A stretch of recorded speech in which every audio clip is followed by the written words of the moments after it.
ભવનાથ ગિરનાર જે હિમાલયના દાદાશ્રી કહેવાય એવા ગિરનાર, અને એમાં આજે કુંડ છે.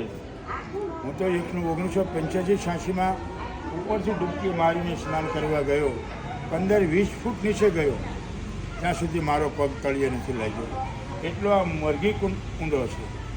અને આજે સમયને જતાં થોડું પાણી ઉપરથી ભરવું પડતું હોય, પણ આ સ્વયંભૂ છે.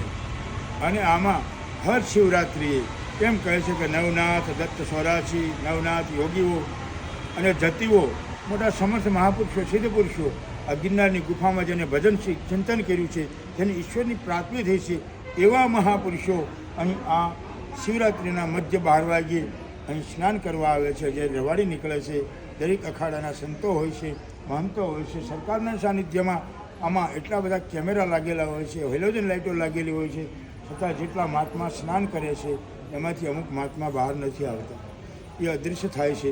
એવો આ પવિત્ર મુરગીકુંડના આપણે હું દર્શન કરાવી રહ્યો છું. આ ગિરનારનું એક તીર્થક્ષેત્ર છે અને ભવનાથના સાનિધ્યમાં આ દાદાનું એક ધામ છે. આવો ગિરનાર એ છે ને, હિમાલયના દાદાનો ઉલ્લેખ કરેલો શાસ્ત્રોમાં કે ગિરનાર છે એ હિમાલયના દાદાશ્રી થાય છે. એમનું સાનિધ્ય ભવનાથ દાદાના સાનિધ્યમાં આ મરઘીકુંડની અંદર સ્નાન એકવાર કરીએ તો આપણે પાવન થઈએ. શિવરાત્રિના મહાપર્વમાં હજારો અને લાખો સિદ્ધ સંતો મહાપુરુષો આમાં સ્નાન કરતા હોય છે. આવો પવિત્ર કુંડના આપ દર્શન કરો. અમારી અટલ આશ્રમ સુરત યુટ્યુબ ચેનલને સબસ્ક્રાઈબ કરી અને લાઈક કરી બેલ દબાવી અમને આમ સપોર્ટ આપો અને હજારો વિડીયો લોકો સુધી મોકલો.